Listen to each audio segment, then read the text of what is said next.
Bom dia, irmãos. Graças e paz, Senhor Jesus. Amém? Irmãos, no dia de hoje eu quero meditar com os irmãos no Salmo de número 32.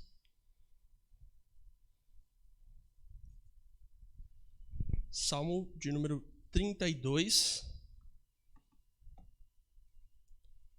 Os versículos de 1 a 5. Mais ou menos a metade do Salmo 32. E já tem bastante conteúdo para a gente falar aqui nessa manhã. Salmo de número 32, de 1 a 5. Diz o seguinte a palavra do Senhor: Bem-aventurado aquele cuja iniquidade é perdoada, cujo pecado é coberto. Bem-aventurado o homem a quem o Senhor não atribui iniquidade, e em cujo espírito não há dolo. Enquanto calei os meus pecados, envelheceram os meus ossos pelos meus constantes gemidos todo o dia. Porque a tua mão pesava dia e noite sobre mim, e o meu vigor se tornou em sequidão de estio. Confessei-te o meu pecado, e a minha iniquidade não mais ocultei. E disse: Confessarei ao Senhor as minhas transgressões, e tu perdoaste a iniquidade do meu pecado. Amém? Irmãos, acredito que vocês, assim como eu, já devam ter matado uma plantinha dessas que a gente tem em casa. A gente vai no mercado, vai na floricultura, traz uma plantinha para casa, às vezes deixa ela no banheiro, esquece de regar, às vezes deixa ela em algum lugar, esquece de regar, ou até uma planta maior que a gente tem em casa, num vaso, alguma coisa assim, e a gente acaba matando algumas vezes, ou esquecendo de regar, ou regando pouco, mas a gente acaba fazendo com que essa planta morra por falta de água. Se não aconteceu com você, provavelmente você sabe que é isso que acontece com uma planta quando falta água. A planta é feita para viver no solo, e é do solo onde ela tira a umidade, é do solo em que ela tira a água que ela precisa para viver, para tirar os seus nutrientes, etc. Deus criou a planta para que ela precise da água. E até mesmo as crianças, quando elas estão aprendendo ali, facilmente elas entendem de que uma planta sem água, uma planta num solo seco, logo ela morre. E apesar de a gente falar planta sem água morre, isso não é um processo instantâneo, né? Como que a gente mata uma planta? Aos pouquinhos a gente deixa de regar e gradualmente ela vai secando. E é um processo visível. No primeiro dia ela está muito bem, no segundo ela começa a murchar um pouquinho, começa a ficar menos forte, começa a ficar mais escura, perder o seu brilho, perder a sua cor, perder o seu vigor. E um dia ela estava feliz ali, que a gente até fala uma plantinha feliz, regada, e no outro dia ela está pior e pior e pior, até o momento que a gente percebe de que essa planta está se secando, essa planta está a ponto de secar. O salmista Davi aqui, no Salmo 32, ele dá uma figura muito parecida para a gente com a de uma planta secando, quando ele relata a experiência dele, a experiência própria dele com o pecado não confessado. A gente olha para os primeiros 5 versículos, é muito claro, esse salmo que é chamado até de didático, talvez na Bíblia dos irmãos tenha aí em cima, escrito Salmo de Davi, didático, é uma inscrição justamente do caráter desse salmo, e a gente pode tirar grandes ensinamentos a respeito da confissão de pecados a partir dessa pequena porção do texto. O primeiro deles, irmãos, é o porquê a gente precisa confessar os nossos pecados. Quem está na igreja entende, né? A gente ouve falar sobre confissão de pecados, a gente fala sobre confessar os pecados e ser salvo por Deus, mas por que a gente precisa continuamente confessar os nossos pecados? Se a gente ler atentamente o versículo 1 e 2, os versículos 1 e 2, a gente vai ver algo curioso sobre como Davi escolheu descrever o pecado. Olhem comigo para o versículo 1 e 2. Diz o seguinte: Bem-aventurado aquele cuja iniquidade, ou em outra tradução, transgressão, é perdoada, cujo pecado é coberto. Bem-aventurado o homem a quem o Senhor não atribui iniquidade, em cujo espírito não há dolo ou engano, se for pegar a Nova Almeida atualizada. Então, apesar dessa distinção não aparecer em todas as traduções, por exemplo, a Almeida Revista Atualizada, é uma distinção que existe na língua hebraica original do Salmo. Existem 3 palavras pelas quais Davi escolheu descrever o pecado. E cada uma delas nos dá uma visão diferente que juntas mostram a visão do salmista da necessidade da confissão de pecados. A primeira delas é transgressão ou iniquidade, como está aqui. E ela mostra que nós devemos confessar os nossos pecados porque nós nos rebelamos contra Deus. Existe um comentarista, reverendo James Boyce, ele nota que a palavra traduzida por transgressão no hebraico é a palavra pechá. E ela significa, de fato, um ato de transgressão. Ela pode ser traduzida assim, literalmente. Mas a raiz da qual ela parte convém o sentido de revolta, convém o sentido de rebelião. E é isso que o nosso pecado é. Nosso pecado é, de fato, rebelião contra Deus. Rebelião contra o próprio Deus, contra o caráter de quem Ele é. Como o próprio Davi diz lá no Salmo 51, ele diz o quê? Pequei contra ti somente. Não é que Davi não havia pecado contra outros. Aquele salmo foi escrito em ocasião do pecado de Davi tomando Batseba. Ele havia pecado contra outros, mas todo pecado, no final das contas, é um pecado contra Deus. Então, Davi escolhe usar essa palavra para nos lembrar de que quando nós pecamos, nós corremos para o lado oposto dos limites da santidade de Deus. E isso nada mais é do que rebelião. E nós podemos pensar, poxa, eu entendo isso, mas eu sou salvo por Cristo. Por que eu preciso ficar confessando meu pecado sempre? Se a gente olha para isso, quem é de nós que pode dizer que a gente não continua se rebelando contra Deus, irmãos? Quantas vezes nós nos rebelamos contra Deus quando nós deixamos de dar a glória que é devida a Deus? Quantas vezes nós negligenciamos o relacionamento que nós devemos ter com Deus? Quantas vezes nós nos rebelamos quando a gente escolhe viver de forma indigna da vocação a qual nós somos chamados? Quantas vezes nós nos rebelamos contra Deus quando nós sucumbimos à tristeza, ou à desesperança, ou ao descontentamento?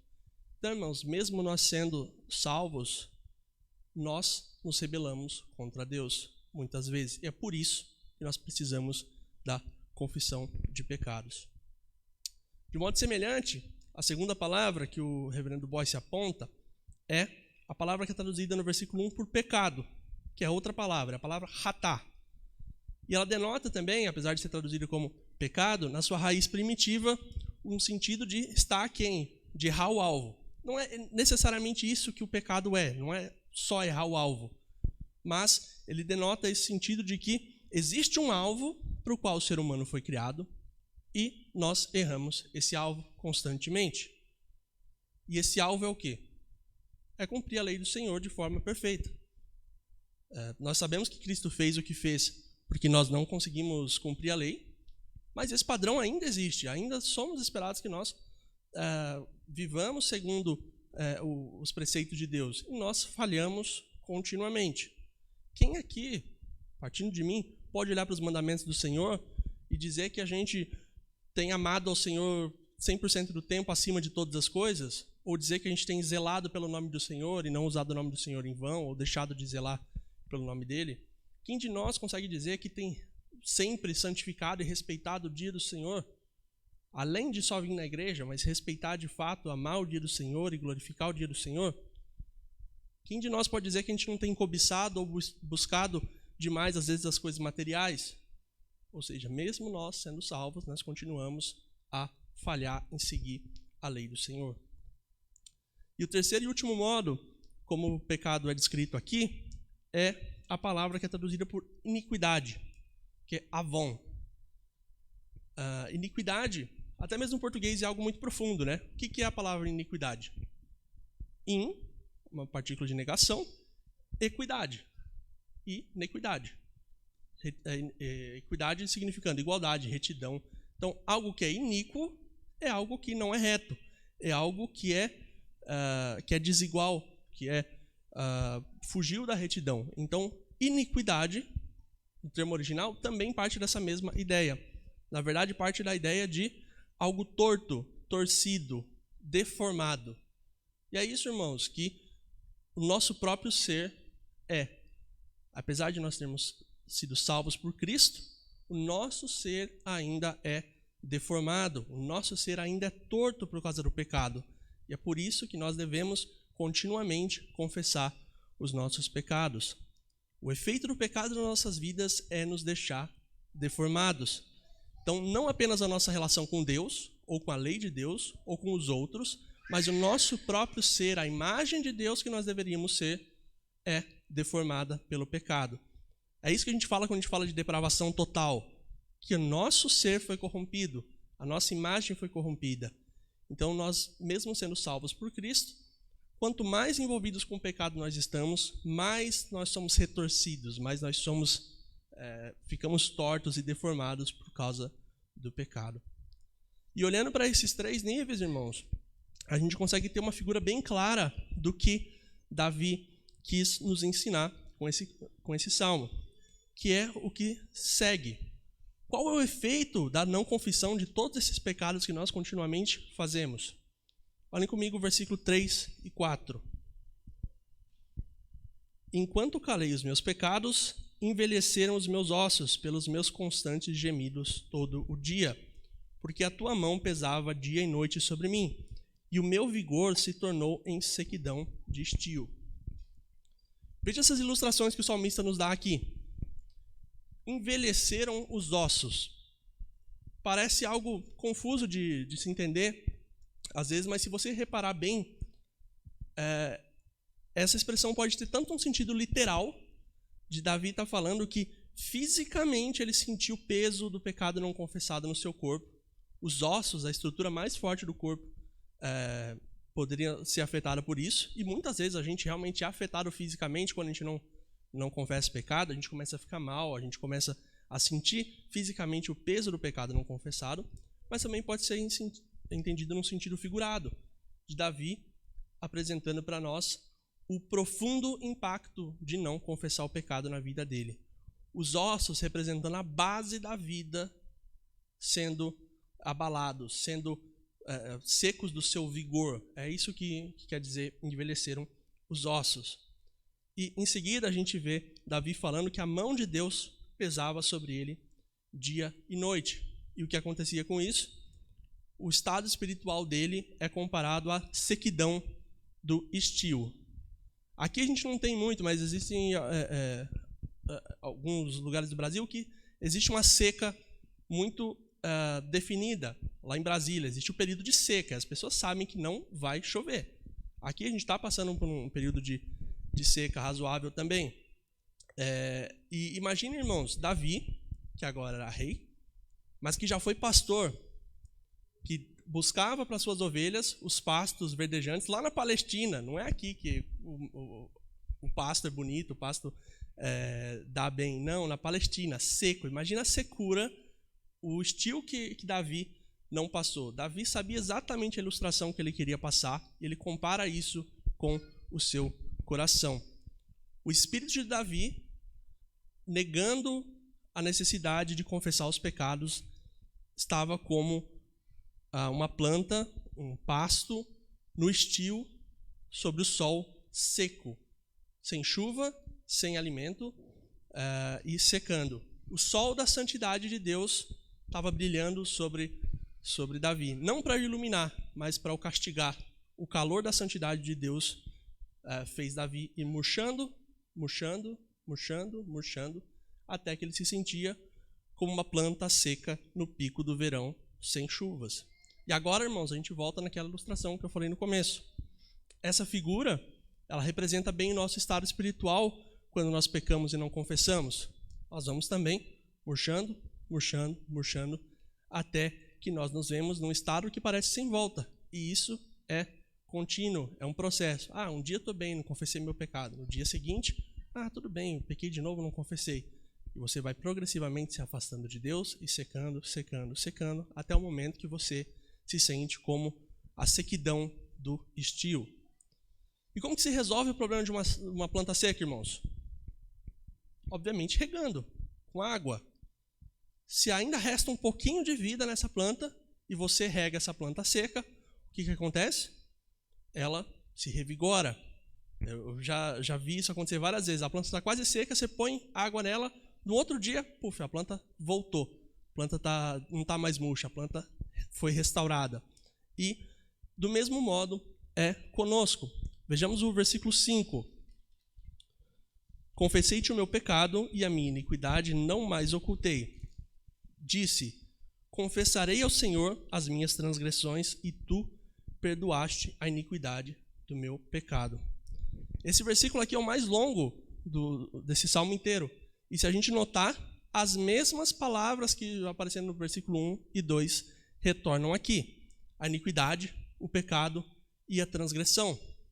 Ou seja, a confissão que Davi faz, ele apresenta, é uma confissão completa. Não adianta nós confessarmos a Deus uma coisa ou outra. Para sermos restaurados da nossa sequidão espiritual, nós precisamos confessar de forma completa. E o perdão, irmãos, também é imediato. Davi não falou, confessarei ao Senhor as minhas transgressões e em 3 dias úteis, com carimbo, o Senhor vai me perdoar. Não. Confessei as minhas transgressões e tu me perdoaste a iniquidade do meu pecado. O perdão é imediato e nós voltamos aos primeiros versículos agora com uma nova ótica, olhando de fato o que é ser bem-aventurado.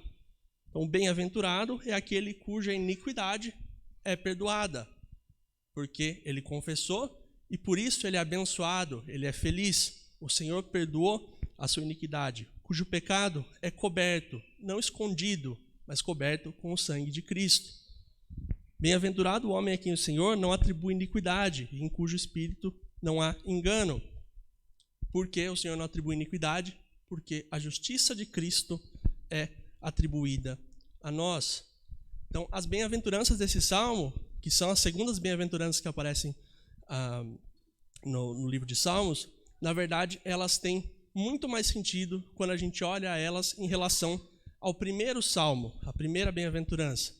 E nós entendemos que a nossa vida seca e esturricada pelo pecado, quando a gente esconde e fica seco pelo pecado, a nossa vida seca e esturricada, ela só pode ser restaurada de uma forma, quando é derramada sobre ela constantemente a água viva, o próprio Cristo que nos perdoa. Então, a nossa sequidão espiritual só é solucionada com o agir da água viva. Por quê, irmãos? Porque se nós confessarmos os nossos pecados, que Ele é fiel e justo para perdoar os nossos pecados e nos purificar de toda injustiça. 1 João 1,9. E só assim, irmãos, como eu falei do Salmo 1, é que a gente vai ser, de fato, não como sequidão do estio, não como uma árvore murcha, não como uma planta que deixou de ser regada, que aos pouquinhos foi esquecendo da água e acabou. Não, irmãos, nós seremos como a árvore plantada junto à corrente de águas. Apenas através da confissão de pecados, quando nós estamos com Deus, sempre sendo sinceros no pecado do nosso coração e pedindo perdão e tendo o agir da água viva, é que nós teremos uma folhagem que não murcha, como diz no Salmo 1. E mais do que isso, nós iremos dar no tempo oportuno fruto para a glória do Senhor. Então, irmãos, a ideia é, não vamos esquecer a nossa confissão de pecados. Vamos esquecer, não vamos deixar com que o nosso coração